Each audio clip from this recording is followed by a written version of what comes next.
मैया समान योजना का हाल फिलहाल में जो हालात चल रहा है उसमें गांव से लेकर शहर तक हर कोई यह जानना चाहता है कि किसके खाते में पैसा पहुंचा है और किसके खाते में अभी तक फंसा हुआ है। सरकार की तरफ से लगातार दावा किया जा रहा है कि जितने भी लाभुक इस योजना से जुड़े हुए हैं उन सबको समय पर पैसा मिलना चाहिए, लेकिन जमीन पर स्थिति कुछ अलग दिखाई दे रही है। कई जिलों में यह रिपोर्ट आ रही है कि लाभुकों के खाते में पैसा सीधे पहुंच रहा है और वे खुश हैं, तो कई जगह पर अभी भी बैंक और कागज की जांच में देरी हो रही है। सबसे पहले तो यह समझना जरूरी है कि सरकार ने इस बार योजना के भुगतान को चरणबद्ध तरीके से शुरू किया है। यानी पहले जिन जिलों में सभी दस्तावेज पूरे हैं और बैंक खातों की पुष्टि बिना किसी अड़चन के हो चुकी है, वहां पहले पैसा भेजा गया। इसी वजह से रांची, बोकारो, धनबाद और जमशेदपुर जैसे बड़े जिलों में बहुत सारे लाभुकों को पैसा मिल चुका है। लोग बैंक जाकर पासबुक में एंट्री करवा रहे हैं और वहां पर साफ लिखा हुआ है कि मैया समान योजना की किस्त उनके खाते में आ चुकी है। लेकिन दूसरी तरफ पलामू, गढ़वा, लातेहार और चतरा जैसे इलाकों से लगातार खबरें आ रही हैं कि वहां अभी तक सभी को पैसा नहीं मिला है।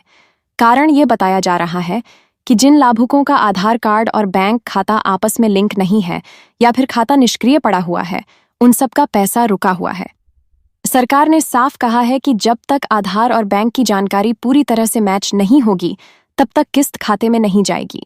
अब बात करें हाल के नए अपडेट की, तो सरकार ने यह घोषणा की है कि जिनका खाता निष्क्रिय है उनको बैंक जाकर दोबारा चालू करवाना होगा। इसके लिए हर ब्लॉक में विशेष शिविर लगाए जा रहे हैं। वहां जाकर लोग अपने दस्तावेज सही करा सकते हैं और शिकायत दर्ज करा सकते हैं। इन शिविरों में बैंक कर्मी और सरकारी कर्मचारी दोनों मौजूद रहते हैं ताकि किसी को ज्यादा परेशानी न हो। कुछ जिलों से यह भी खबर आई है कि कई परिवार ऐसे हैं जिनका पैसा तो आ गया है लेकिन उन्हें जानकारी ही नहीं थी, बैंक से मैसेज नहीं गया और वे सोचते रहे कि अभी तक किस्त नहीं आई है। जब उन्होंने पासबुक छपवाया तब जाकर उन्हें पता चला कि पैसा तो पहले से पड़ा हुआ है। इसलिए सरकार ने यह भी अपील की है कि लाभुक समय समय पर बैंक जाकर जानकारी लें। एक और अहम अपडेट ये है कि जिन जिलों में पैसा भेजा जा चुका है वहां दूसरे चरण की तैयारी भी शुरू हो गई है। यानी अगली किस्त के लिए नामों की सूची तैयार हो रही है और जिन लोगों की पहली किस्त अटकी थी उनका पैसा भी अगली किस्त के साथ जोड़कर भेजा जाएगा। इसका मतलब ये है कि किसी को भी नुकसान नहीं होगा, चाहे देरी हो लेकिन पैसा मिलेगा जरूर। सरकार ने यह भी कहा है कि योजना से जुड़ी जानकारी अब ऑनलाइन पोर्टल पर भी उपलब्ध है। हर कोई अपना आधार या मोबाइल नंबर डालकर देख सकता है कि उसका पैसा कब आया, कितना आया और कौन सी किस्त बाकी है। गांव के बहुत से लोग इस सुविधा का फायदा नहीं उठा पाते क्योंकि उन्हें इंटरनेट की जानकारी नहीं है। इसलिए पंचायत भवनों पर विशेष सूचना बोर्ड लगाए जा रहे हैं जहां पर हर लाभुक का नाम और स्थिति लिखकर चिपकाया जाएगा। अब अगर हम देखें तो कई जगहों पर राजनीतिक नेताओं ने भी इस योजना की निगरानी शुरू कर दी है। पंचायत प्रतिनिधि, विधायक और सांसद अपने अपने इलाके में यह जांच कर रहे हैं कि पैसा सही समय पर मिल रहा है या नहीं। जहां शिकायत मिल रही है वहां से तुरंत रिपोर्ट सरकार तक पहुंचाई जा रही है। हाल ही में यह भी खबर आई थी कि कुछ लाभुकों के खाते में पैसा तो गया लेकिन वह तुरंत कटकर लोन या पुराने बकाया में चला गया। इसको लेकर भी सरकार सख्त हुई है और कहा है कि मैया समान योजना का पैसा किसी भी तरह से समायोजित नहीं किया जाएगा। अगर ऐसी गड़बड़ी होती है तो बैंक की जिम्मेदारी तय होगी। ग्रामीण इलाकों में महिलाओं ने यह योजना को लेकर काफी उत्साह दिखाया है। उन्हें लगता है कि इस योजना से घर के खर्च में मदद मिलेगी और बच्चों की पढ़ाई लिखाई का खर्च आसानी से उठाया जा सकेगा। कई जगहों पर महिलाएं समूह बनाकर यह पैसा इकट्ठा कर रही हैं ताकि आपात स्थिति में उसका उपयोग हो सके।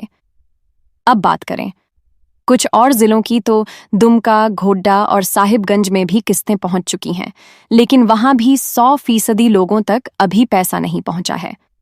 सरकारी आंकड़ों के मुताबिक लगभग 3/4 लाभुकों के खाते में पैसा पहुंच चुका है और बाकी का काम तेजी से हो रहा है। इसके अलावा झरिया और गिरिडीह जैसे जिलों में तकनीकी गड़बड़ी की वजह से किस्त में देरी हो रही है। बताया जा रहा है कि सर्वर डाउन रहने और डाटा एंट्री में गलती होने से भुगतान अटक गया, लेकिन अब यह समस्या धीरे धीरे सुलझ रही है और वहां भी जल्द पैसा पहुंच जाएगा। कई जिलों में यह देखा गया है कि लोग बैंकों में लंबी कतारें लगा रहे हैं। सरकार ने इसके लिए बैंक मित्र और कॉमन सर्विस सेंटर को जिम्मेदारी दी है ताकि गांव में ही लोग पैसे की जानकारी ले सकें और निकाल भी सकें। इससे भीड़ कम होगी और लोगों को आसानी होगी।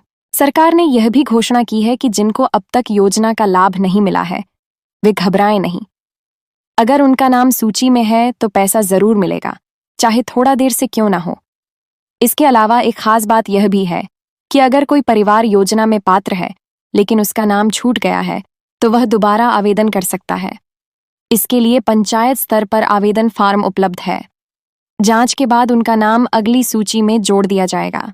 अब तक का सबसे बड़ा अपडेट यही है कि धीरे धीरे लगभग सभी जिलों में पैसा पहुंच रहा है। हालांकि यह सच है कि कुछ जगह पर गड़बड़ियां भी हो रही हैं, लेकिन सरकार लगातार उसे ठीक करने में लगी हुई है। लोगों की उम्मीद यही है कि आने वाले महीनों में यह प्रक्रिया और तेज होगी और किसी भी लाभुक को इंतजार नहीं करना पड़ेगा।